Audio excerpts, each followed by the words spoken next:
aware of that. All right, so good afternoon, good evening, and thank you for joining us in our my getting started with Zoom in myeLearning. The focus of this session is focusing on how do you use Zoom in myeLearning. We will be focusing on the features of Zoom, but we primarily would want to equip you with how do you go about setting that up in Zoom. And today we have our presenter, Mr. Muhammad, who is our e-learning support specialist. He's a newest member at the Settle team, and we're really honored to have him joining us because he comes with a wealth of experience over 10 years in working in instructional design, in learning design, in educational technology. And certainly, I invite you to look at some of the YouTube videos that he has done in our YouTube channel. And I'm seeing there that we've had 72. We met our goal for today. Whoa. So if you can give yourself a round of applause for today only, we've met our commitment to reach that 170 that what we aim to. So give yourself Nice. a hand of applause for assisting us. And so whenever the recordings are available, thank you, Darren. You will get notification if you're a subscriber. You become our fans, or is it the other way around? Anyway, I know Mr. Muhammad has a lot of things to do, so I'm going to turn over to him, seeing that it's already evening. So we really want to make best of the session. Thank you, Javed. Thanks, Dr. Hill. Good afternoon again, everyone. For today's session, I know it's been a long day for most, so I will try my best as much as possible to get through the proceedings as quickly and efficiently as possible. So today, we will look at activating your Zoom account, and that will be specifically for those who have not done so as yet. We will look at adding the Zoom tool to your myeLearning course. And what happened when you add that tool to your myeLearning course, you will be able to definitely schedule all your Zoom sessions right there within your course environment.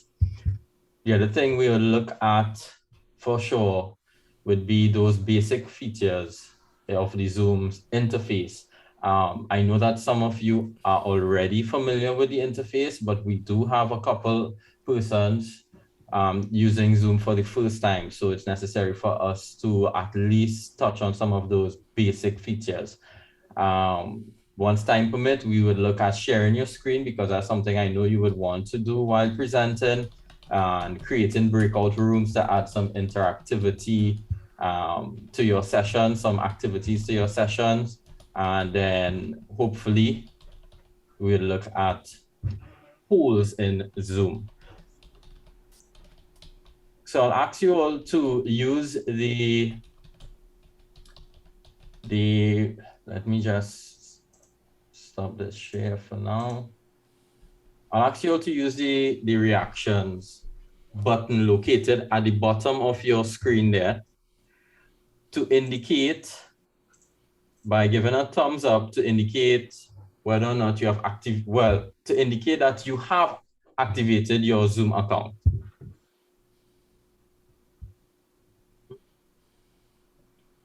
Great.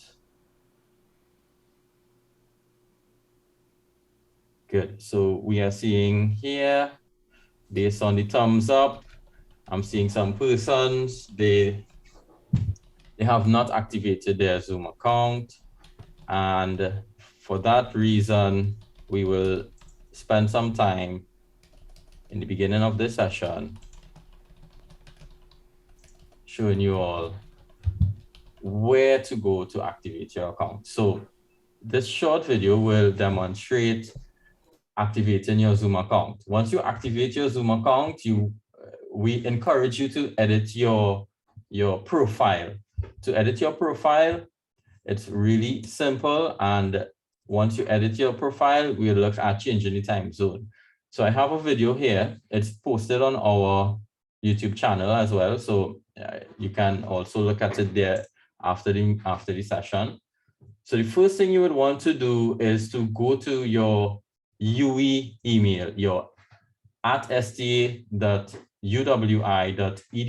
email, inbox, and you should have received by now an account invitation, a Zoom account invitation. It will come from Zoom No Reply.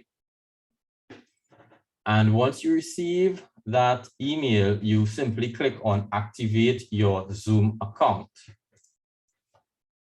So when you click on Activate Your Zoom Account, it will take you to the Zoom web portal, where you will be given the opportunity to select Sign Up with New Password. And some persons will also be presented with an option to merge accounts. And we are recommending that you don't merge your accounts. You keep your personal paid account separate from your UE account. I've not received, I'm just going to look at the chat right now because I know persons will be asking questions regarding email. Oops, already merged. That's okay. No worries. We'll fix that. We can fix that. If you merge your account, you can change the email that you use to log in and create a separate personal account. So persons are indicating that they have not received the UE email invitation, the Zoom email invitation, and there are a number of reasons why that can happen. The list that the admins are working with is probably not fully updated, and if that's the case, and you have not received that invitation, please send an email to service desk, and they will then pass it on to the admins, and you will be given that account once they verify your employment status. I've not received. Right. So yeah, so if you have not received your contract as yet, that could be a possible reason. And in this case, you need access. I know that you would need access. You need to start as early as now. So what you can do is ask your department head to send an email to service desk requesting that the account be provided for you, created for you, and they will look at, they will definitely work on that as soon as possible. So the email is servicedesk@sta.uwi.edu. Thank you very much for posting that. And I'll now go back to the video here. Let's just backtrack a bit. So when you click on activate your Zoom account, it will take you to a page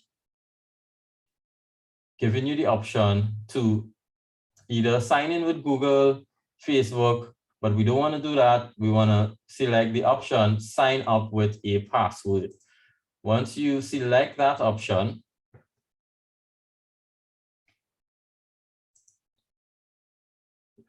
you'll be presented with a form. Fill out the form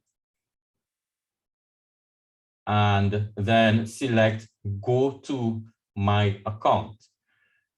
So when you click on the go to my account button, you'll be taken to what is called Zoom's web portal. In the web portal, you'll be able to view your profile, meetings, webinars, etc. And we'll go through some of those options in a bit. So we are encouraging you to ensure that your first name and last name is correct, and you can definitely edit your display name. And when you enter this display name, it will be shown on all of your Zoom meetings. Okay, we are kindly asking you to update the department section. And then when you're done, you select or click the save button and scroll down. Okay, yes, you can update your picture as well, your profile picture.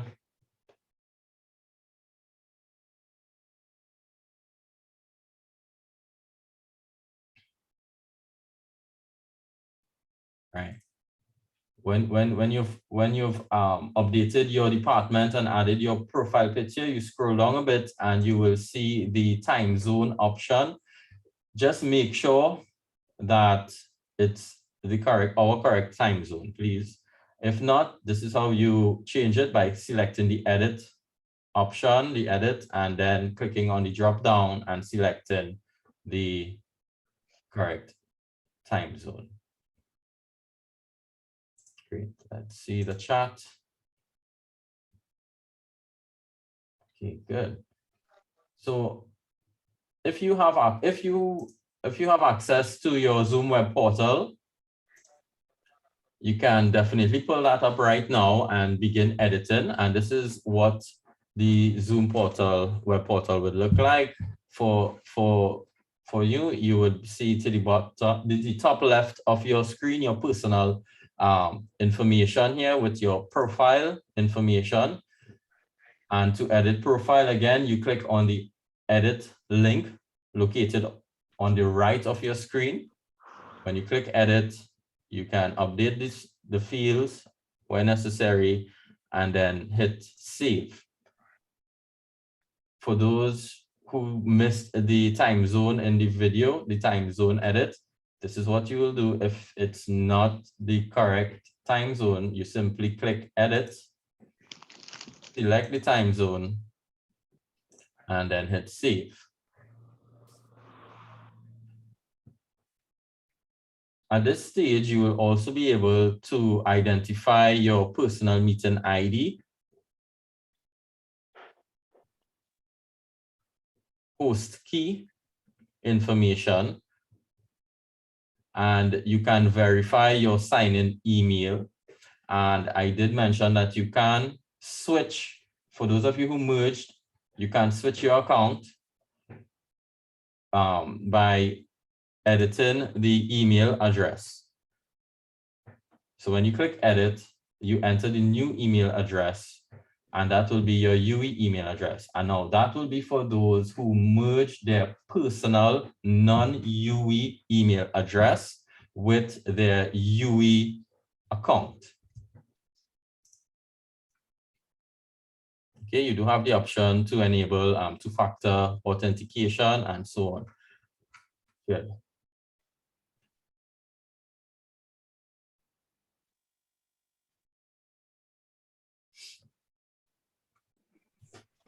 Yeah, good afternoon. I don't know if your screen is kind of small. I don't know if you can enlarge it a bit.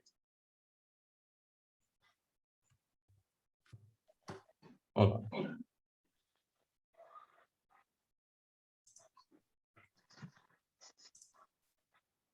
Is this better? Yeah, better. Okay.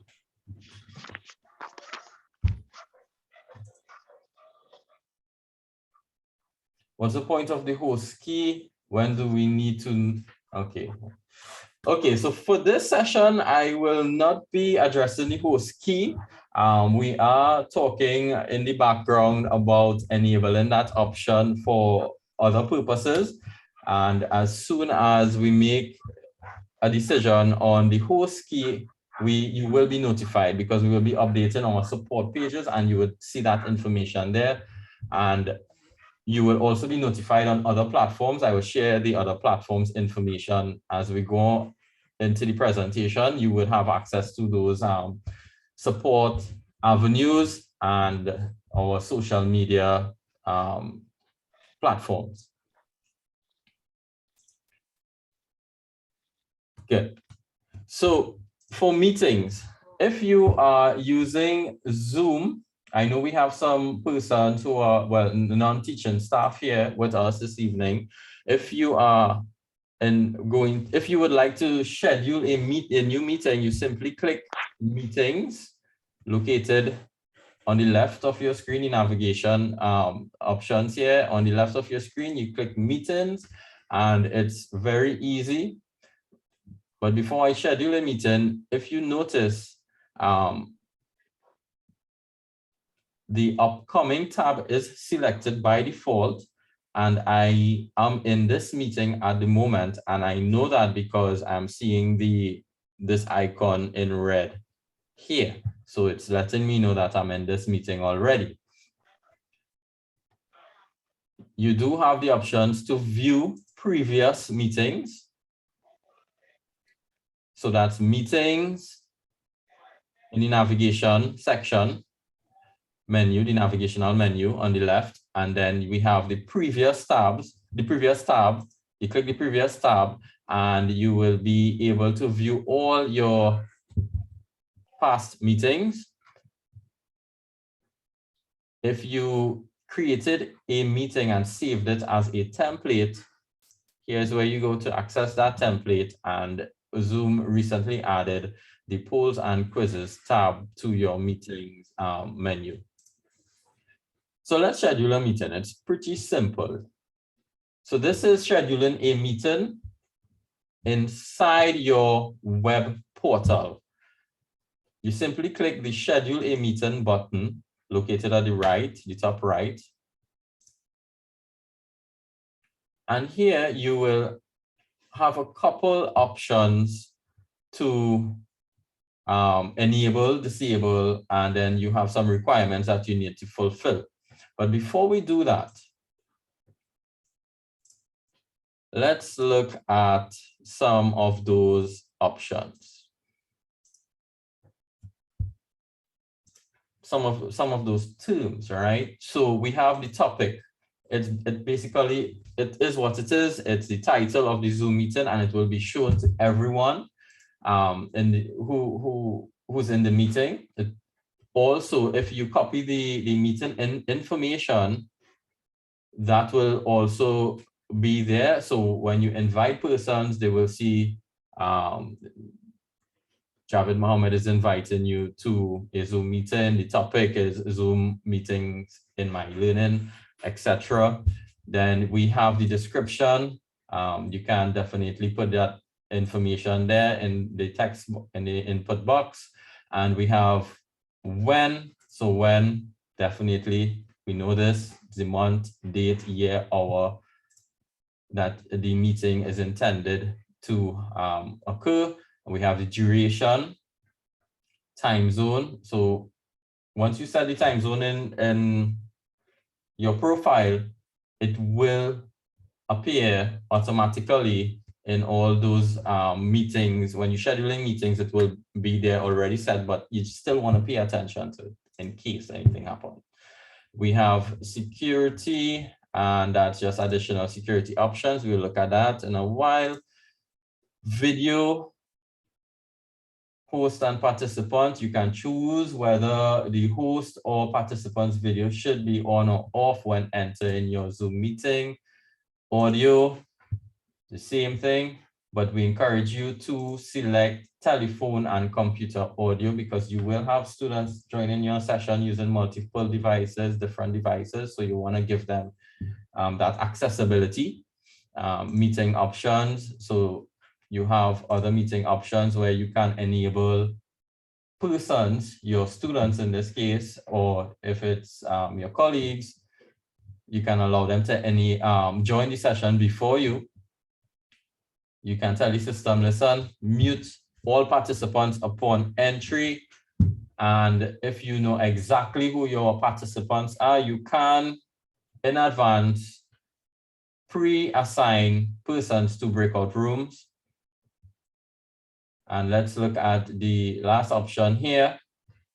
Okay, before I go there, before I go to alternative hosts, record the meeting automatically. You may not want to enable this option. Why? Because you want to let persons know that the session is being recorded, and when it's being recorded, you want to make sure you lay down some ground rules. The session is being recorded. Remember what you say. It will be recorded, etc. If you share your camera, it will also be recorded. Things like that. Alternative hosts. So basically, the alternative host is someone who you can allow to start your meetings on your behalf. So for this session, I added Dr. Hill as an alternative host, and he was able to join the session before me.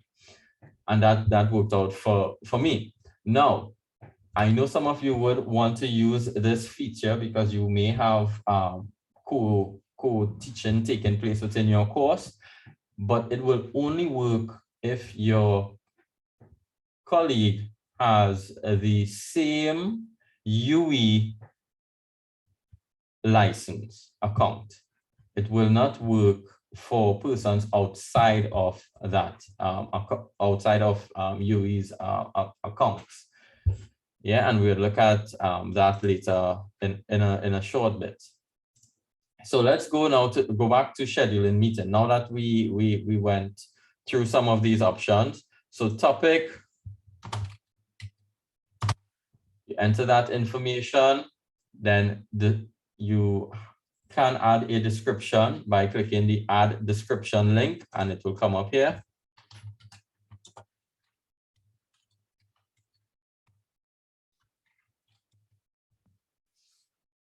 You can use the calendar to select the date, and then you have the time.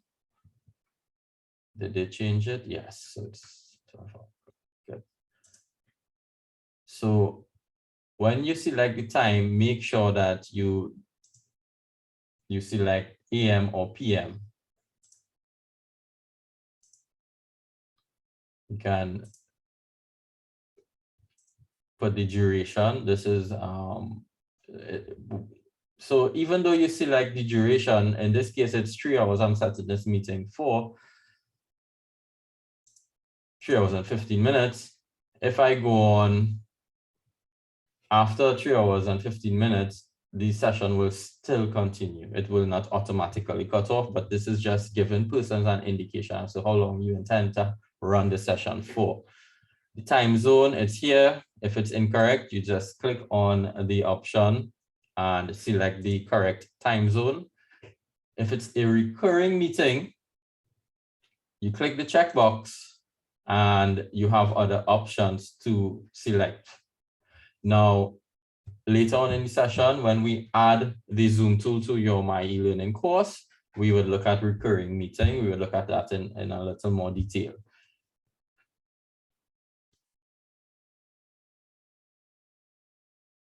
Waiting room. So you would have noticed that when you joined this session, you were placed in a waiting room before being admitted into the session. This is one feature for preventing, and this is specifically regarding teaching and learning, those Zoom bombers, persons who are trying to bomb your session, you know. So you can verify by looking at that person's name, making sure they are within the registered, that they registered for the course, and you're seeing it on your list, wherever you have that class listing, and then you can admit persons. Now, for huge sessions like this, it's very difficult to manage while the session is going on. So we have what's happening in the background. We have Mr. Duku, Dr. Hill in the background admitting these persons for me because they are assigned as co-hosts in the session. So I'm just giving you an idea of how you can work around the waiting room feature. When you have large sessions, you can assign a person as a co-host in your session and ask them to admit those persons for you. Of course, you'll give them the list of participants in advance. All right, and you just simply click save. So when you click save and you go back to meetings, you would notice that that meeting will appear in your upcoming session list. So it's tomorrow. And if I want to invite persons to this meeting, I simply click on the link and copy the invitation. I can just copy this entire link if I wish, or if I want to put it in if I want to put it in a meeting, I would click copy invitation. I may not want to copy everything. I would just copy this section here. This is sufficient. I'll copy this information and then paste it in the email that I'm sending. Good. Let me pay some attention to the chat. Can you tell the system to only admit persons who have UE email address?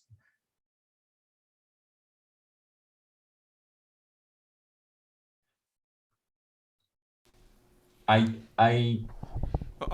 figured what Michael is asking. Michael, you may, to do that, you'll have to require the persons to register. Yeah. And then that's what it will do from the domain.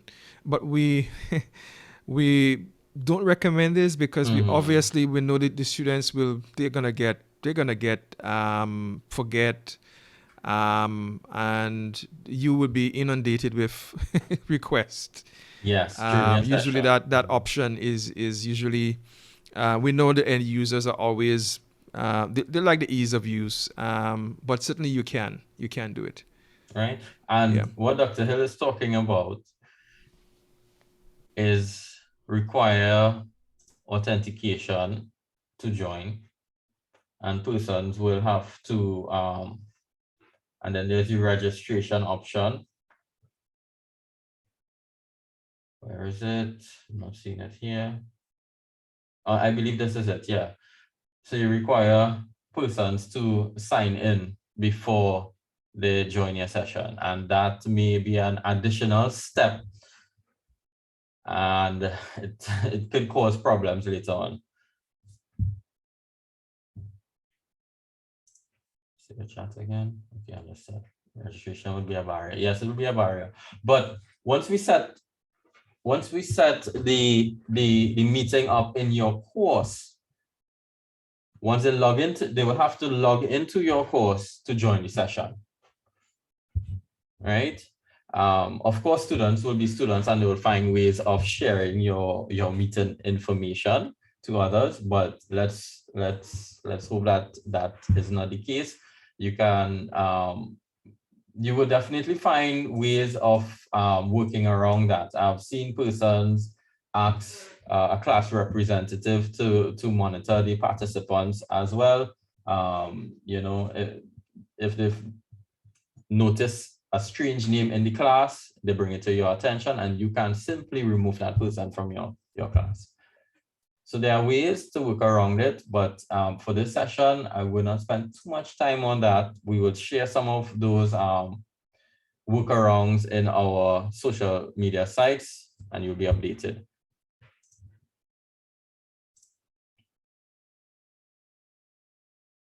Good. So I'm sure by now some of you would be wondering when Javid is going to talk about adding Zoom to myeLearning, and this is where at this point I would be talking about that. So adding the Zoom web conference tool to myeLearning course. Now I don't intend to make this session technical. You may hear the terminologies LTI or tools, but basically if I say tool or LTI, what I'm referring to is the system inside of myeLearning which is talking to myeLearning. The Zoom connectivity in myeLearning, it's talking and it's being mirrored in your Zoom web portal, and we would see that in a bit. So to add the Zoom web conference tool to a myeLearning course,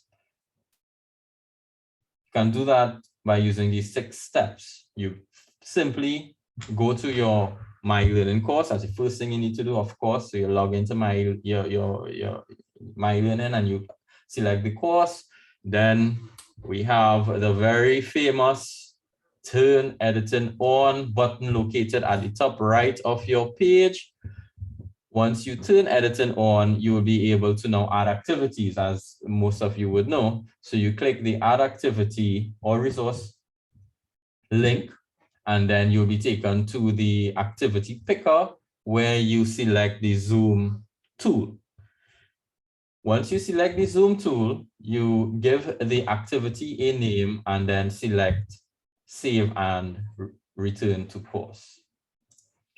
Now let's look at those steps here in this video.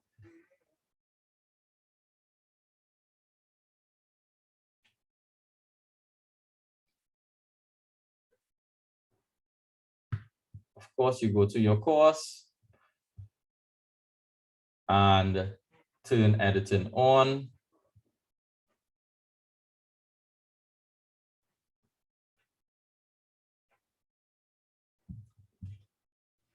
Add activity or resource. Then from the activity picker, you select Zoom Web Conference. That's the tool you're going to be selecting.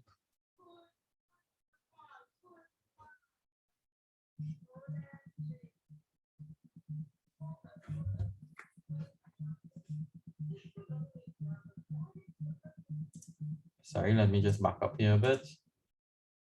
So when you select the tool,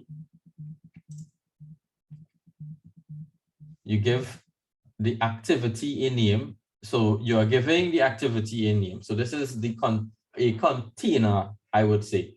So you're giving this container a name, and this is where your students will go. They would see this activity name. In this case, in this example, in this demonstration, it's online Zoom class session. Just excuse me for a second. So students will click on, in this case, they will click online Zoom class session, and they would definitely now be able to see all your scheduled sessions.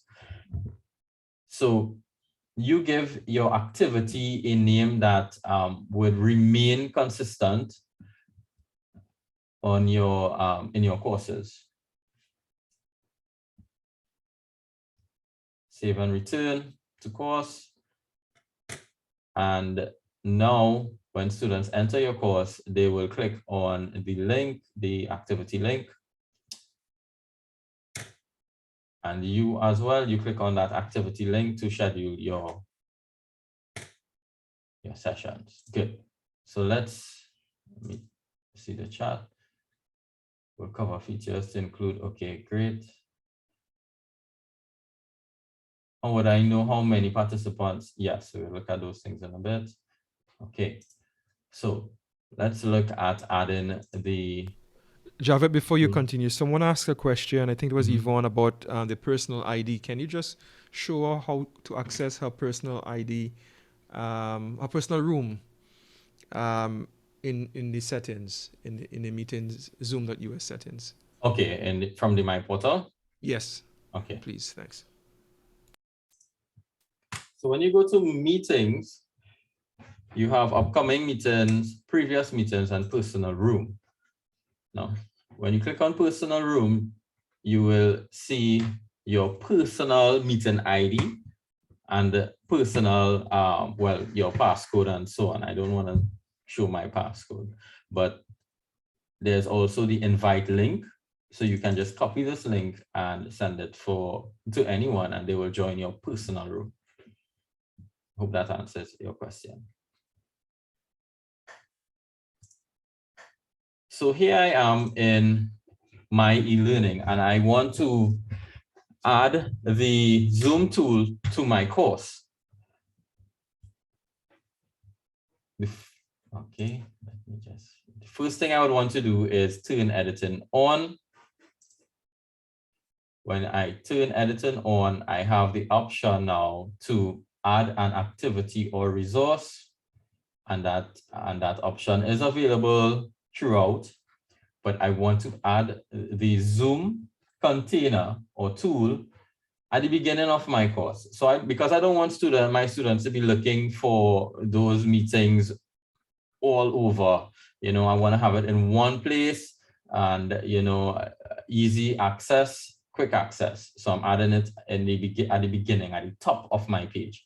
So here I'm going to click add an activity or resource. And I am simply going to select Zoom. So from the activity picker, you just simply click on Zoom.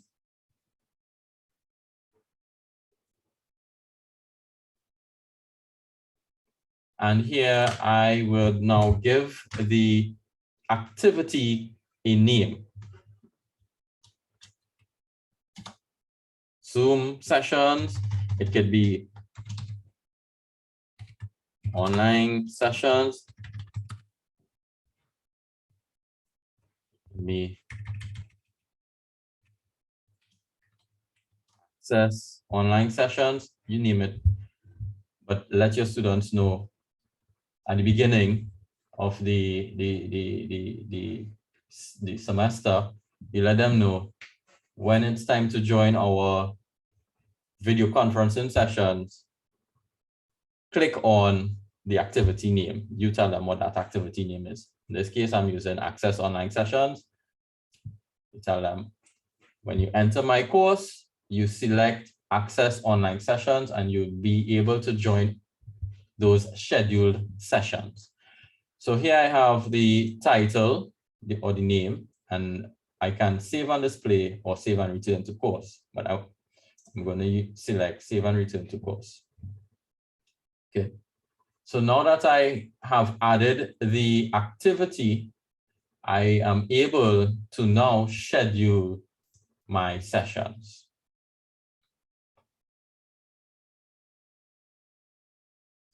See the chat. Okay, no new messages. Great. Good. So now you would be familiar, of course, with these tabs because it's the same tabs in your portal, in the web portal, upcoming. So in your meetings, when you go to meetings, you would see upcoming, previous, personal. Oops. Where did I go? All right, sorry. Upcoming meetings, previous, personal, and cloud recordings. So you have access to quick access to all those cloud recordings, all those recordings that you would, of those sessions that you would make available to your students. Your students will simply, to access those recordings, they click this option here as well, and see, and they would be able to view. I'm in as a teacher, so I will not get that student view, but just to let you know, when you record to the cloud, it's quickly accessed in the Zoom activity. So upcoming meetings, previous meetings, personal meeting room, so you have access to your personal meeting room information, and cloud recordings. To schedule a new meeting, you simply click the Schedule a New Meeting button located on the top right. Let me see the chat. How do I add someone else's personal link to a course page in myeLearning? Okay. How much recording space? Okay, so this question, how much recording space? It's a bit ticklish situation right now. Dr. Hill, you care to join, comment on this in the chat? Or if you want, yes, I'll refer to it in the chat. Okay, thanks. Yeah. All right, so how do I add someone else's personal link to a course page in myeLearning? Claudette, would you mind elaborating on this? Why would you want to add someone else's personal link? I just want to get an example, that's all. Okay, I'm going to turn on my mic. Okay. Yeah, go ahead. All right, so we have different tutors in our courses. The administrator is the one who controls everything on the page. Right. Or has access, and so the students are interfacing with that page and they need to go to other people's tutorial. All within one course? In the course, yes. Right. So if the other persons you are talking about have access to UE's Zoom license accounts, you will not need to do that. You simply schedule those persons can schedule their meetings and students will be able to access those sessions.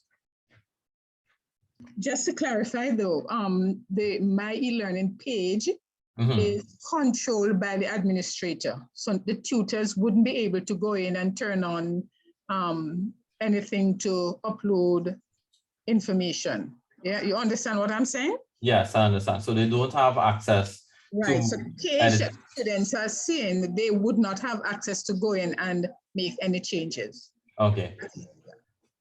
So if it's a case where you must add someone's personal link, it's as easy as adding any other link to a myeLearning course. So you simply copy and paste it in the space that you want to make that link available to persons.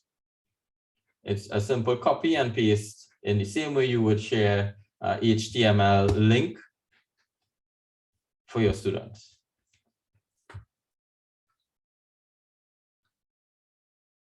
Okay, so here now, looking at the options now to schedule a meeting within the application itself, the myeLearning Zoom application. You have to give your session a topic.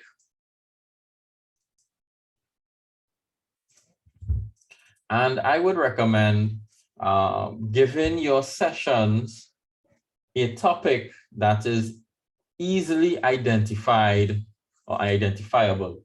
Why? Because if you choose to record the session, when the session is recorded, it will be saved using the same topic name. And if you have a number of recordings in your recording list, you'll be able to quickly access it by looking at the name. So in this case, if teaching a course and module 1 is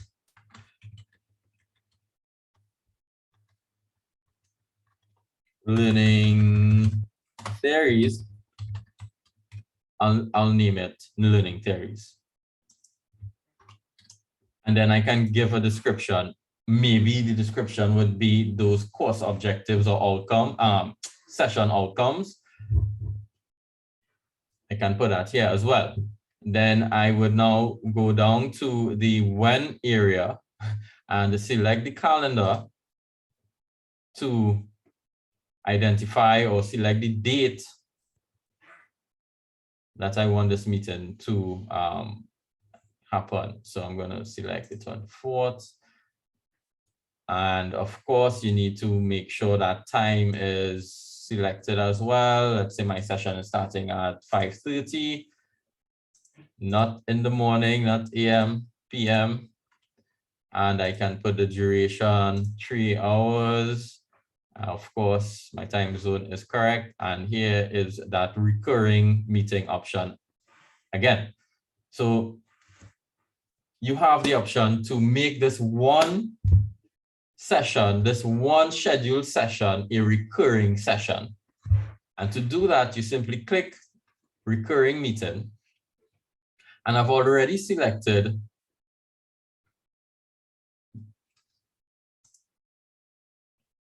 Tuesday, 24th of May at 5:30 p.m. So when I select recurring meeting, right now it's saying every day until May 30th, 7 occurrences. So I can tell the system, I don't want this to happen every day. I want it to happen weekly. So every week and repeat every 1 week, every 2 weeks. Let's say the semester is 10 weeks. I'm going to have it scheduled for 10 weeks. And then I want to, it's by default Wednesday because I already selected the 24th, which is on a Wednesday. It's appearing here. And then I have the end date automatically selected as well because I did identify how every 10 weeks, 10 weeks. And I want to make it available after 10 occurrences. Any questions regarding that? So will everyone with a STA who have access to my automatically have access to UE Zoom? Or will we have to advise sets of persons who need access? Yes, you need to advise to sets. Send an email to, we did touch on this earlier, send an email to service desk asking for accounts to be created for those part-time lecturers. You don't have to repeat every 10 weeks. In this case, I repeat every 10 weeks. Every 10 weeks? Sorry, it's supposed to be every week. Thanks for bringing that up. Every week. 10 occurrences. Thank you. Yes, it's every week. My apologies. Thanks so much. That means you're paying attention. Great.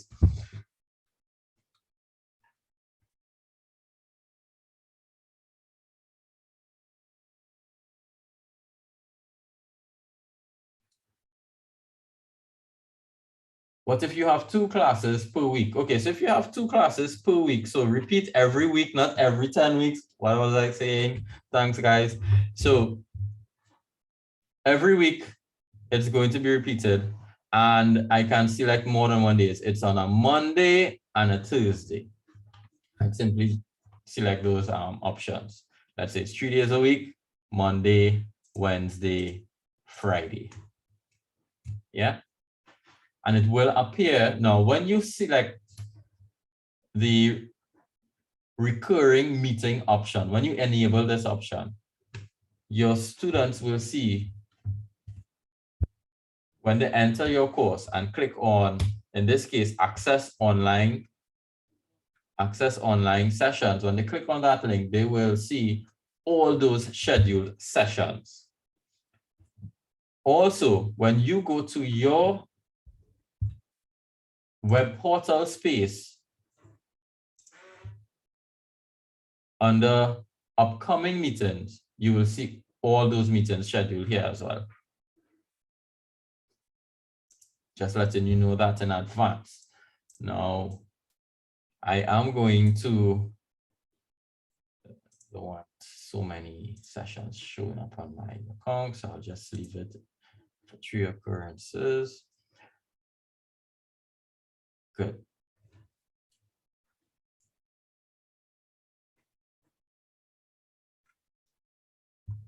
Any more questions regarding the recurring meeting option? Take us through recommendations for security fall. Okay, we'll talk about that later on. Would the time period have to be the same for all 3 days? The application does not allow you to drill down on every day. You would have to go back to those scheduled sessions and change the time. You'll be able to edit those sessions individually. But in this space, you will not, you don't have the option to select the time for each one of those sessions if you select multiple days. Or even if it's those 3 Mondays. Okay. So by default, the video for the host is turned off, and for the participants, it's also turned off. You will want to leave that off. By default, it's also available for students to join the session using and hear the audio on their telephone, on their cell phones, and on their computer devices. And here you have the option to enable persons to join before the host. Let's say you're running late to a session. This could come in handy. You allow persons to join before you, and you call one student and you let them know, hey, I'm running late. You'll work on this in the meantime before I join. You can use this option for that. If breakout rooms, we will not talk about pre-assigning breakout rooms in this session. It is going to be challenging if you decide to do that, because you need to have all the details of your students if you're going to assign breakout rooms. And of course, we did mention earlier in the session that you may not want to select this option, record the meeting automatically. Now, alternative hosts. Here I am again talking about alternative hosts. So let's say I want Dr. Hill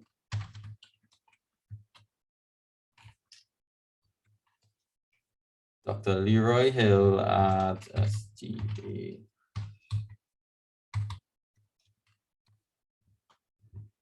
To join my session as an alternative host. If I click save, everything will be accepted. Yeah, but if I know that one of my colleagues,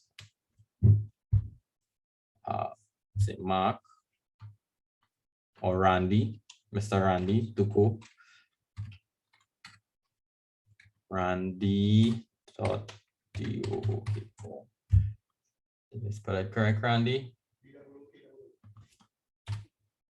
Randy Duku. I did not spell you. That's it. What's going on with me? Great. If I try to add Randy Duku, he's working here with me in the university, but he does not have a university Zoom license. When I select save, I'm getting this prompt, Randy Duku. Let's do it again. Randy Duku could not be found. Now I'm gonna add Dr. Hill.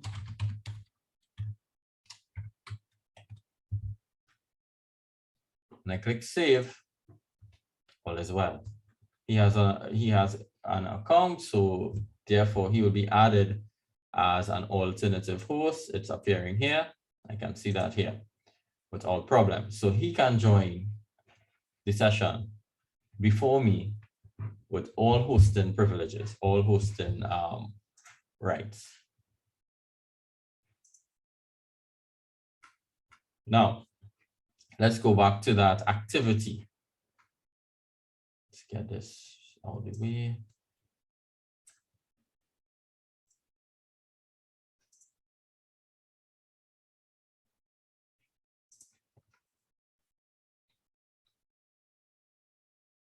Just making sure you all can see clearly.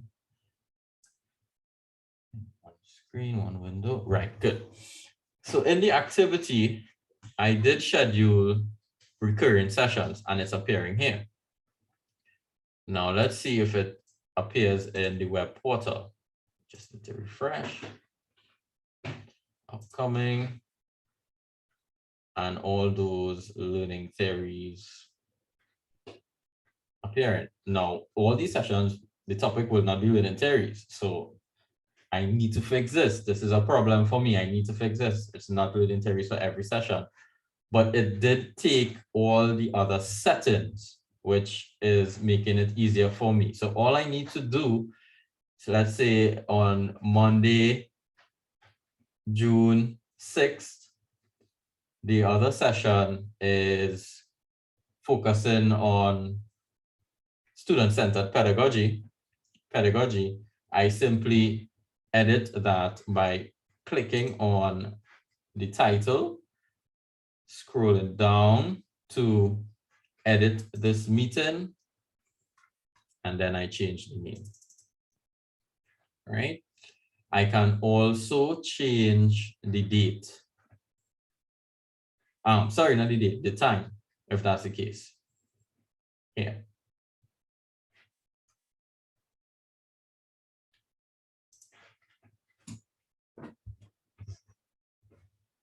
Let's check the chat.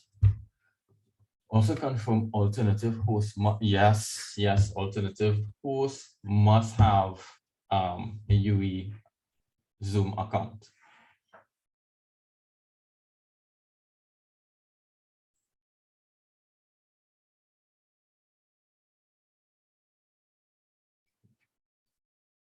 No. Well, Dr. Hill addressed that this question regarding, I see you are using sta.uwi.edu email address. What about the @ue.edu address? Will they be accepted too? No, they will not be accepted because all your accounts are tied to your STA email address. Thank you, Dr. Hill. So let's go back to the presentation. And we did cover scheduling meetings in your Zoom, in your myeLearning course, sorry.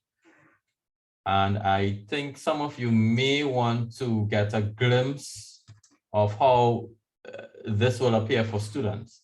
So let me just switch my role. I'm gonna go back to my course itself, turn editing off. Didn't need to, but I did. So when I turn editing off, it's a lot easier on my eyes. I can see that the tool here is added when students coming to my course, they enter my course, and they want to access or go to my online sessions, they click on access online sessions and they go here. They will be taken to something looking like this. Now, let me change my role, switch role to. So for those of you who would want to use this option as well, switching their role, you simply click on the drop-down arrow next to your name on the top right, and you select switch role to, and then you masquerade or you switch your role as, to a student. So you'll be viewing your course as a student.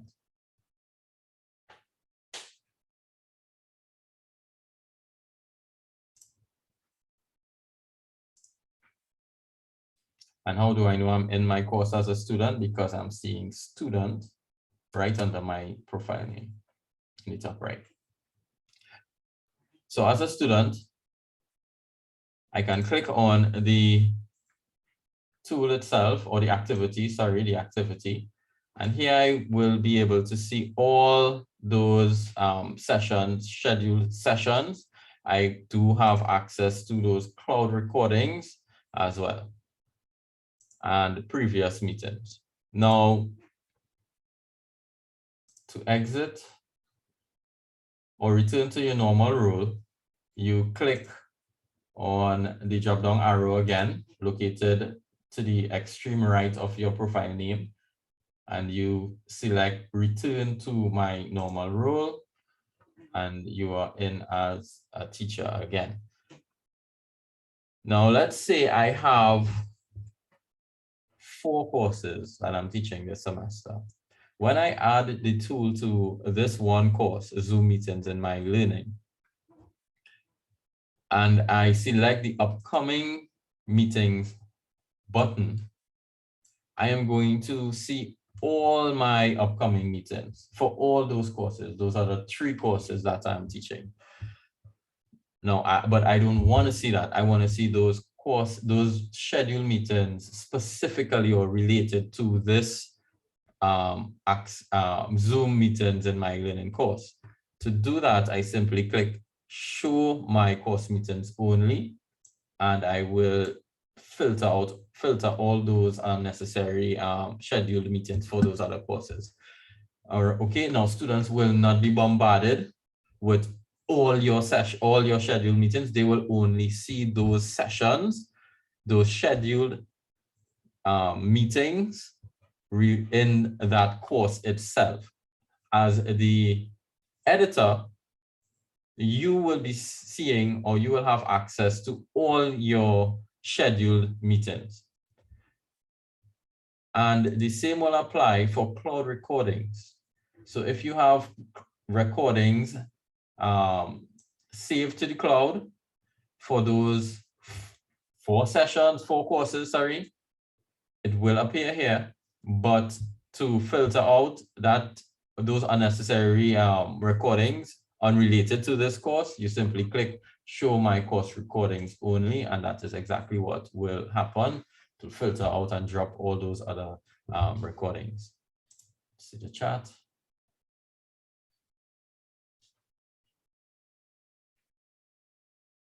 Yes.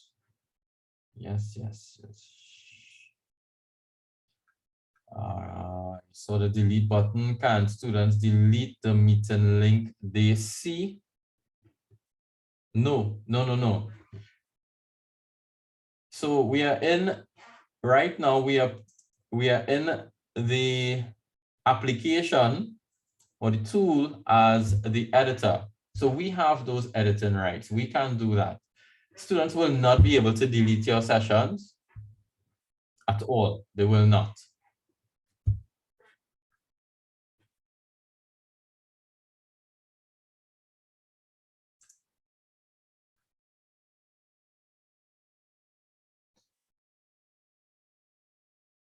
What would happen? No, students will not be able to see the delete button. Okay, good. Seeing two new messages. Yes. See another question to clarify. If I record my session now, yes, but you need to record to the cloud. If you record to the cloud, it will be automatically added here in the tool, the Zoom tool. So your students can view it right here, but we would strongly advise that you name all your sessions appropriately so you and the students will be able to quickly access those sessions, those recorded sessions.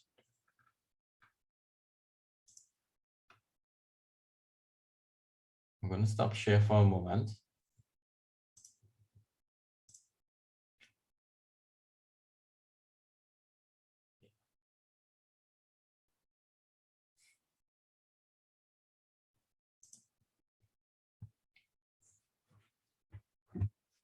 So we're taking a pause right now. I know you all are using the chat. Thank you so much. Post all your questions here. We will try our best to respond, but I'm going to allow you to raise your hand. And to raise your hand, you click the reactions button located at the bottom of your screen and select raise hand. So you can raise your hand if you want to voice any of those questions that you have right now, those burning questions. So we have Fraser, go ahead. Hi, afternoon, everybody. Good afternoon, yeah, the sir. question I'm kind of harping on is getting tutors, not lecturers, not part-time lecturers, but tutors who have session responsibility onto Zoom. But as you're saying, they need a .sta.uwi.edu account. Yes. And I know there are issues with licensing bans for Office 365. And we're talking probably hundreds of tutors. Mm-hmm. All right, so yes, so I basically, perhaps not this evening, but I'd appreciate at some point in the not too distant future, a kind of policy process guide on how to get our tutors online. Okay. Sometime before the middle of the semester. No problem. Which is often what happens now. Yeah. Thanks, Simon. And just to add to Mr. Mohammed's point is that are you because you're mentioning Office 365. Yeah.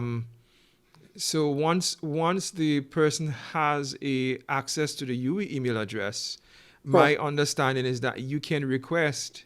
I know it's 95 of us, and this is not a call to you, but you can request where possible Zoom account for certain persons. Well, but the person obviously will need to have a contract. I think what happens is that the admins will pull this information from a certain list that's available to them. So and obviously there's a case-by-case basis where you can make special requests. So the point I'm making is to get that UE account, that's part of the Office 365 account. Yeah. And we had certain limitations as to how many Office 365 accounts we could activate before pushing us into Microsoft's next highest tier. Okay, which would have certain financial implications. And Office 365 access, the way you guys are describing it, seems to be a prerequisite for Zoom access. Yeah. Okay, so it's a dependency that we need to figure out. Well, semester 3 is starting soon, but I assume this will roll out in full for semester 1, 2022. Yes. So it is a problem because we're talking perhaps hundreds of tutors. Yeah. Okay. So Yeah. we really need a policy/process guideline before semester 1. Yeah. Yeah, and I think there are workarounds around this. What I just mentioned, you can, if you have an email address for tutors, that all tutors use the same email address. If they are work doing that concurrently, then that's an issue. Then each of them will need to have their own Zoom. But I do think in the interim, once they have access to a UE email address, then you can request. But I've taken note of this, and I will also bring it up with Mr. Aladdin as well. The $1 million question is once they have access to email address. Yes. Literally the $1 million question. Mm-hmm. But I'm learning about the threshold. So I'm interestingly that you brought that up, because I thought it was once someone requests and they will add, but now you're saying that it's limited. So they're limited by different thresholds. So thanks for bringing that to my attention. I didn't know that. Thank you so much. Yeah. So we have one other person with their hand up. You go ahead, miss.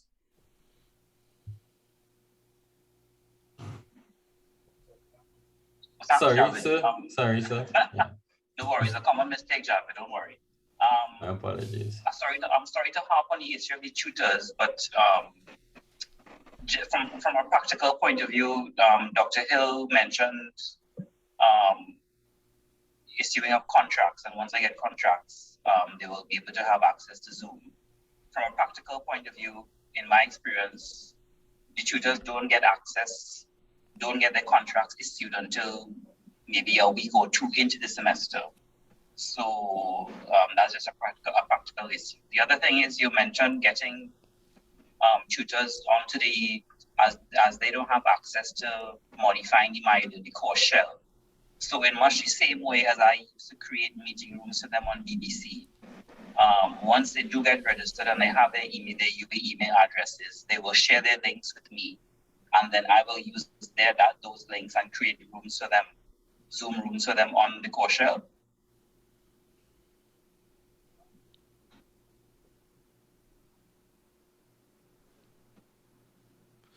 Javid, you're muted. Sorry. you can do the same, but if you schedule, I hope I understood the question clearly. But if you have those persons coming into your course, accessing your course, you can, and they don't have access to the Zoom, they are not assigned a Zoom account, you can pre-schedule those sessions and they can join those sessions as well.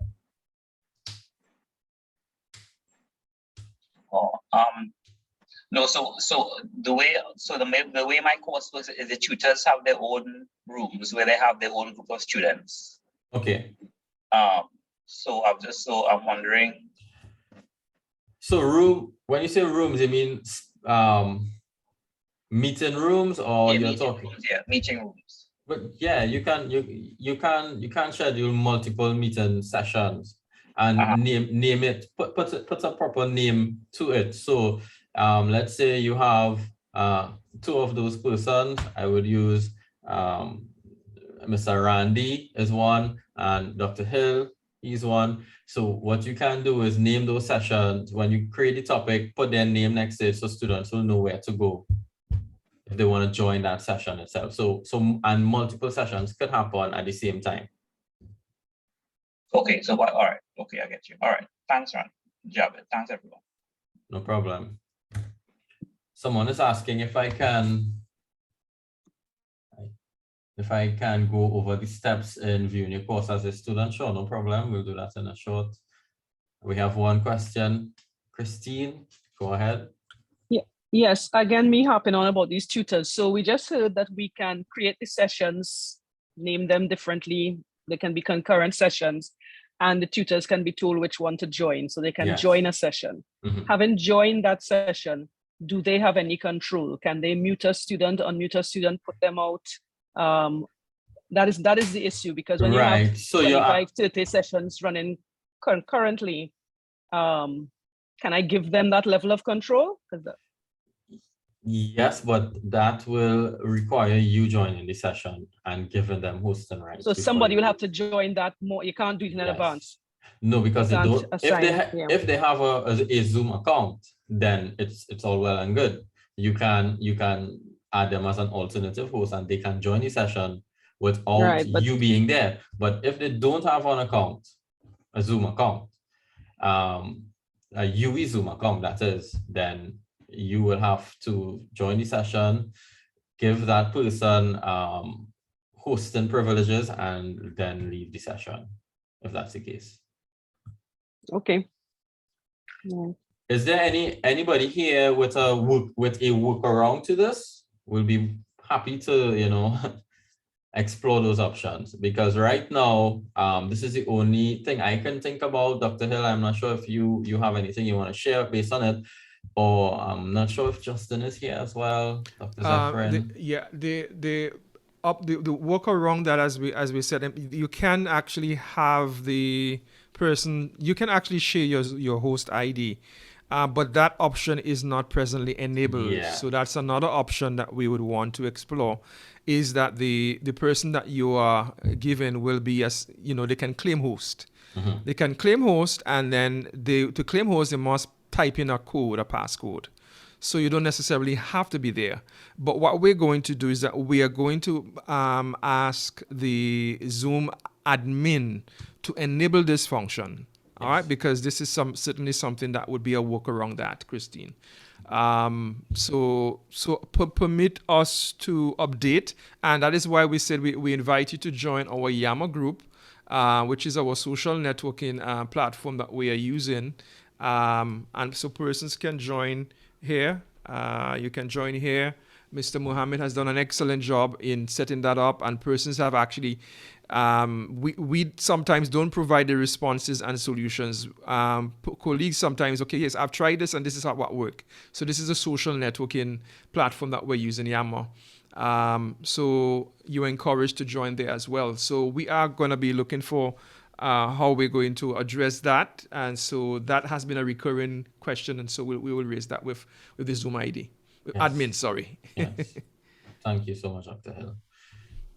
So let me just quickly address the question with viewing a course as a student.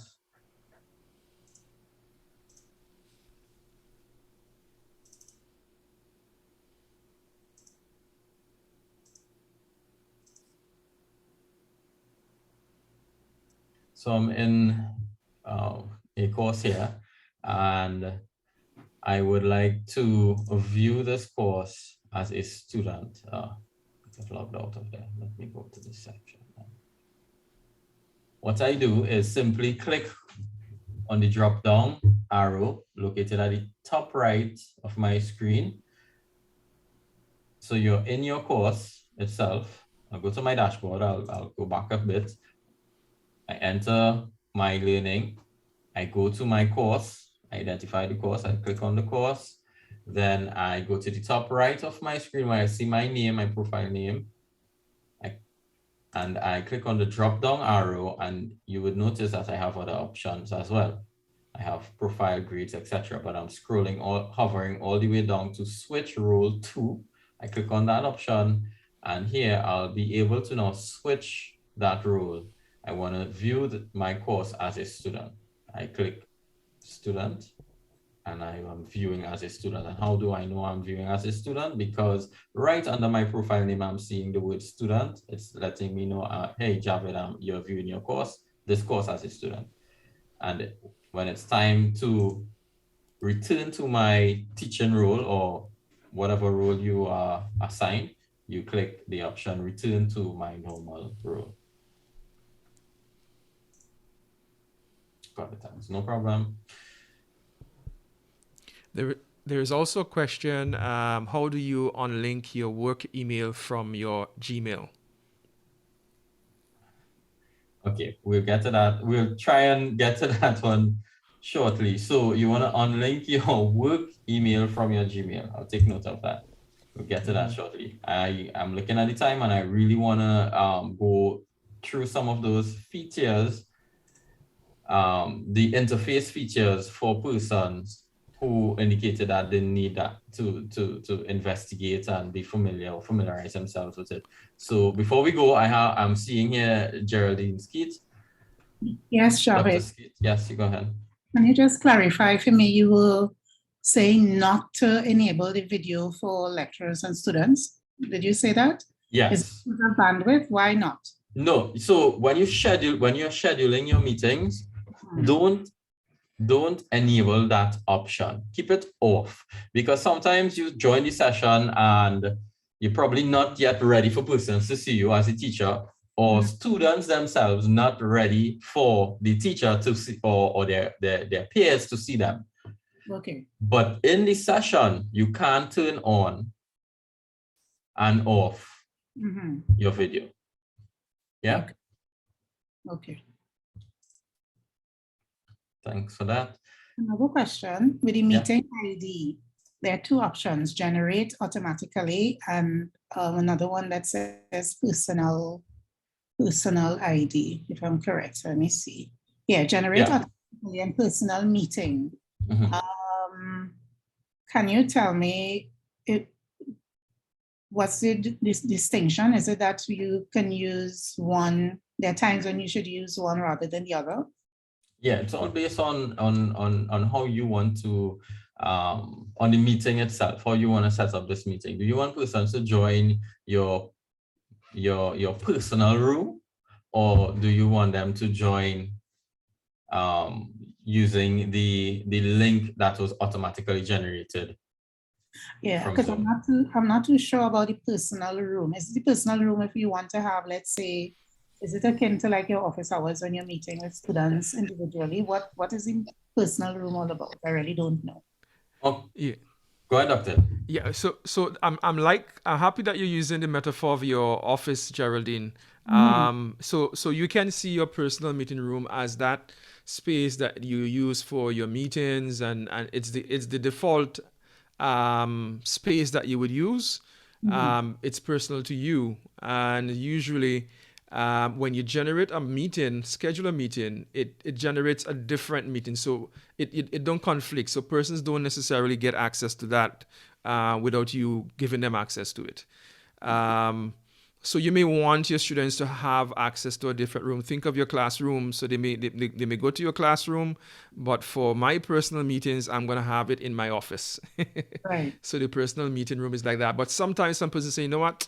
I'm having difficulty keeping track of all these IDs and so forth. I'm just gonna set all my meetings to be my personal meeting rooms. And of course, there's the downside of doing that. It means therefore that if you've already given a person the link for your meeting room and your students have that same link, it means that you may have some conflicts.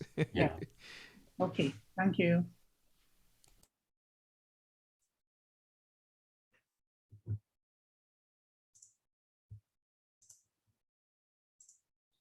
Okay, so Doctor, could you confirm for me that you're seeing my interface options at the bottom of my screen? Yes, I'm seeing them.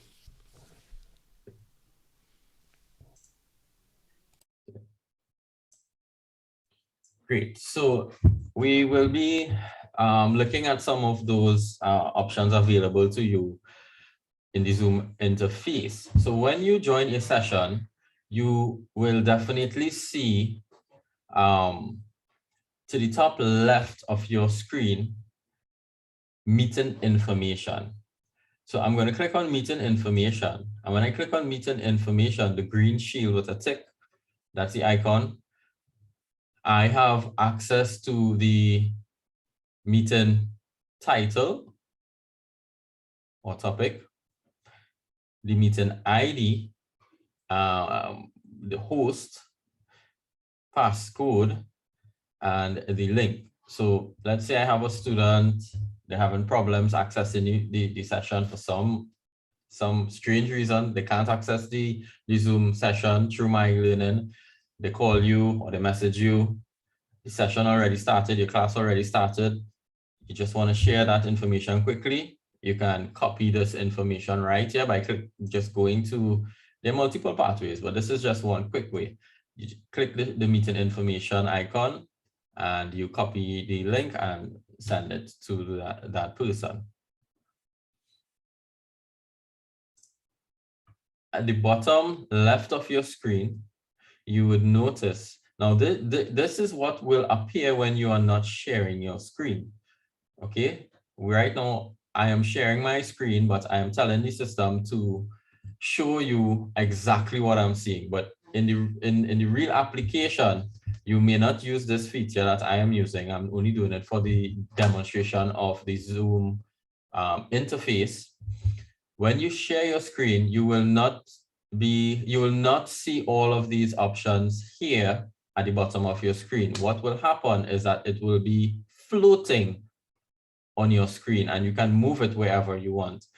Dr. Hill, are you seeing my floating navigation as well? Yes, I am. Okay, so you will see these options. So it's floating. So this is what you will see. You will not see the bottom. I'm only allowing you to see this for the demonstration. So please don't get confused. So at the bottom of your screen, the bottom left, that is, you can click on the microphone to mute your audio. And if you are having audio problems, like, the system, you probably have a headset with a mic and your laptop that you're using to present also is equipped with a microphone, you can click on the arrow next to the microphone and select audio settings. And when you do that, you will be taken to the application settings. And here you can select those microphones, which one you want to use. Yeah, don't want to go too much into the other features right now. And to turn on and off your video, you simply click the video button located next to the mute button.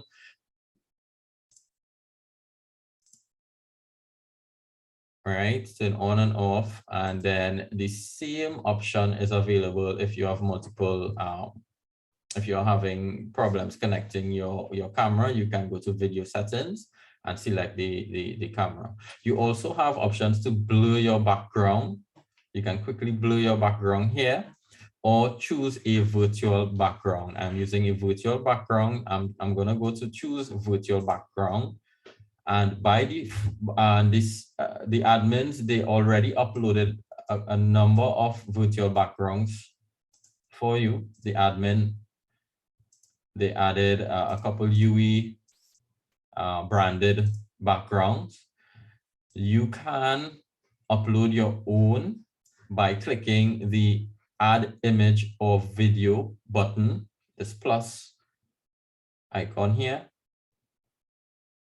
And when you click that, you can select the from your device what image you want to use as your background. If you don't want any at all, you click none. You'll be seeing all my distracting background, which I don't want to use. But if I have no choice, I can simply blur the background by selecting blur, or I can use the preloaded backgrounds.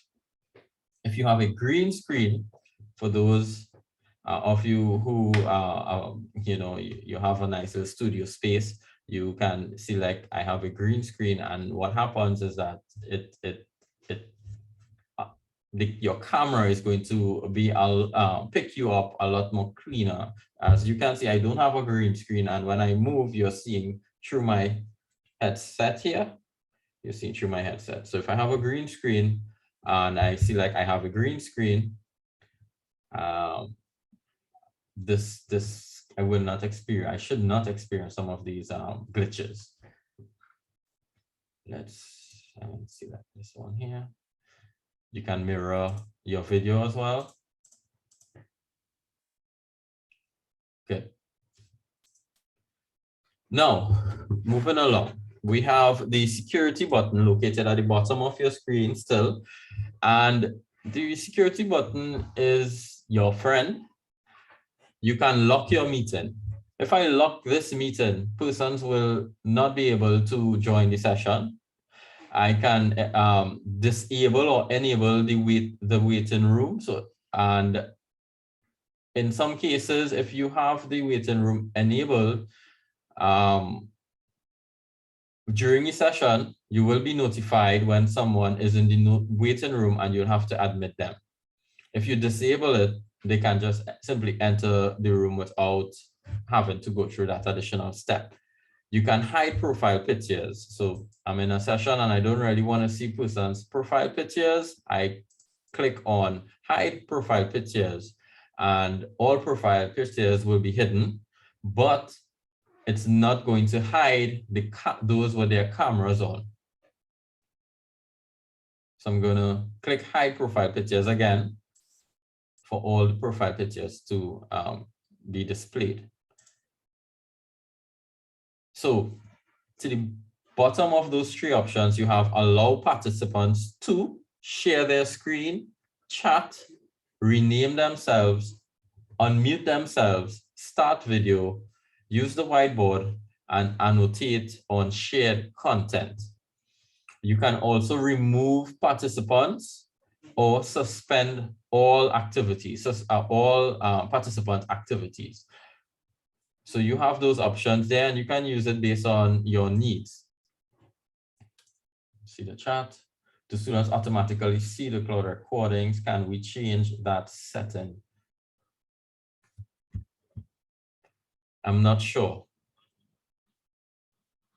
I think you should be able to have full control of it, but I did not, to be honest. I would look into it and I could probably send you a message. I can't recall. What you can do is add a password to it. I think there's a passcode you can change to it as well. Great. Yeah. So we'll look into it and I can probably send you that information later on.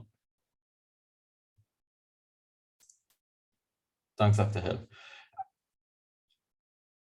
So participants, if I select the participants button at the bottom of the screen here, it's going to pop out the participants list. Okay, but before I do that, whenever I look at the participants button, I'm seeing a number next to it that is telling me how many persons are in my session, basically. Yeah.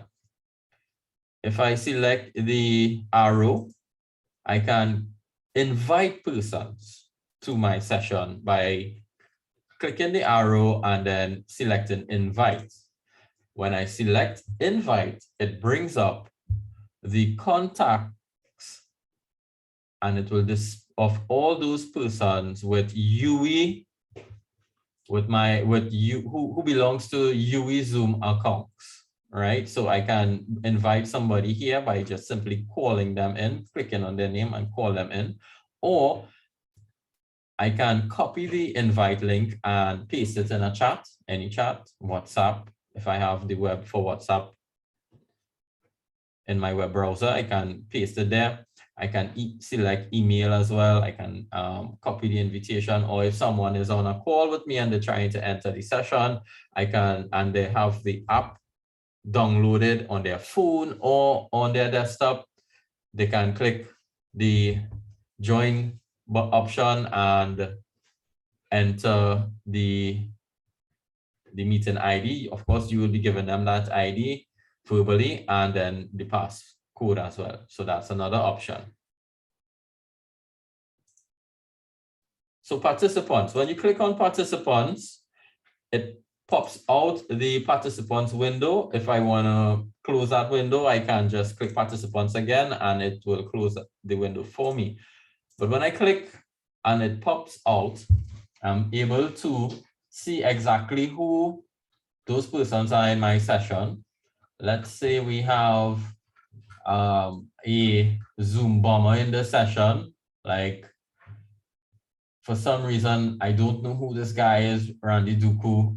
What I can do is hit more, select more, and report, I can send a report, or I can boot him out as well, but he's in as a host. I don't want to do that or do anything like that. I may not see that option as a host, right? So I can also put that person in a waiting room,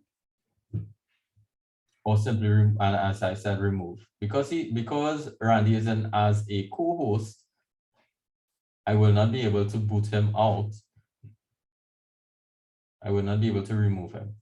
But anybody else who is in as a regular participant, you can remove that person by selecting the more option and then remove.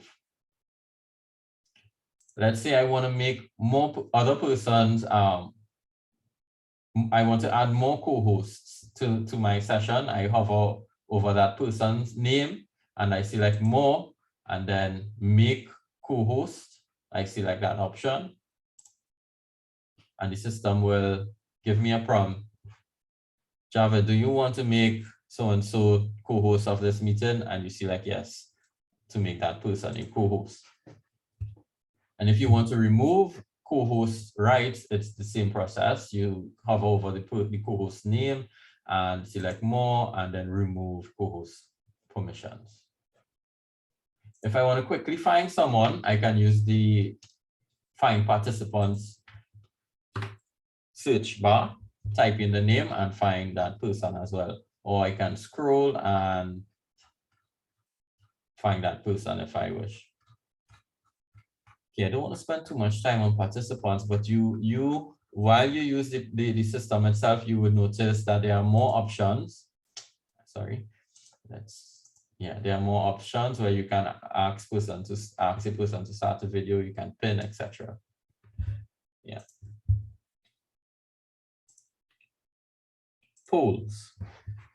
So when you click polls, you will have access to all those polls that you have created prior to your session. Now, you will only be able to access polls in sessions that are scheduled. So if you're having an unplanned meeting or ad hoc meeting, you just simply click start meeting. You will not be able to access those polls and create polls on the fly.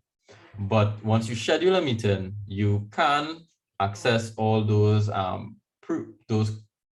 pre-created polls and launch those polls.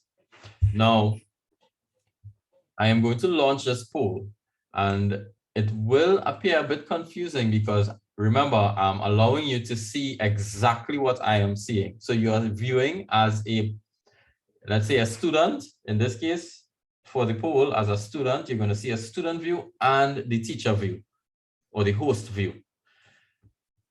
Because I want you to see exactly what you will be seeing as the host and what the students will be seeing or experiencing. So I'm going to launch this poll. So I have this poll here and I want persons, and please respond to the poll so you can see what happens as well.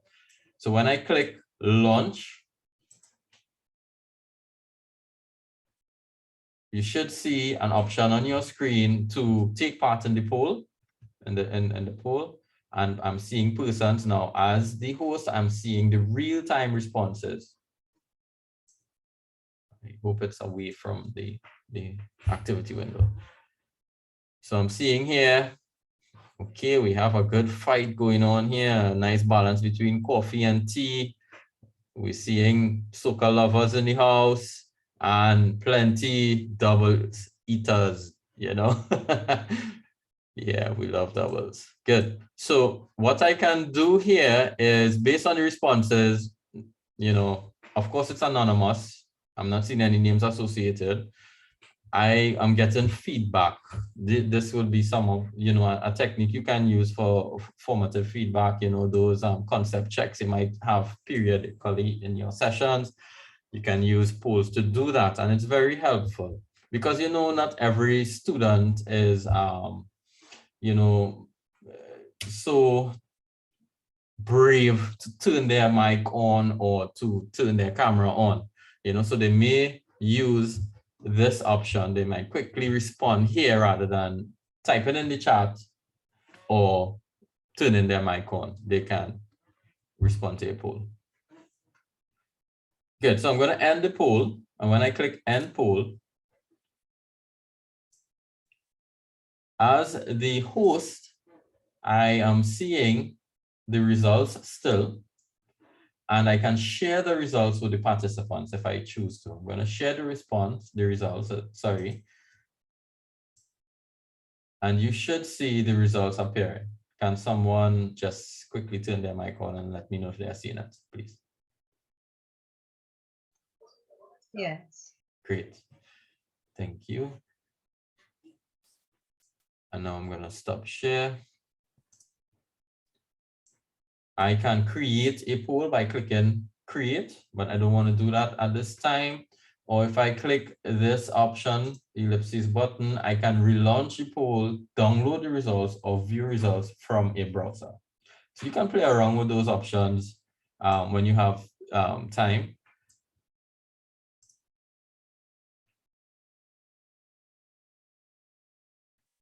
Can poll results be saved for later? Yes, yes, your poll results will be saved and you have access to those results in your web portal.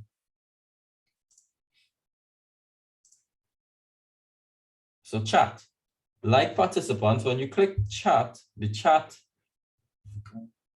feed will appear. And here you can chat to the entire group, everyone in meeting, or you can identify one person and chat privately with that person. You can type their name here as well to quickly, if it's a large group and you click in the send chat to option, you can start typing the person name and the list will appear for you to select. Very similar to other chat box.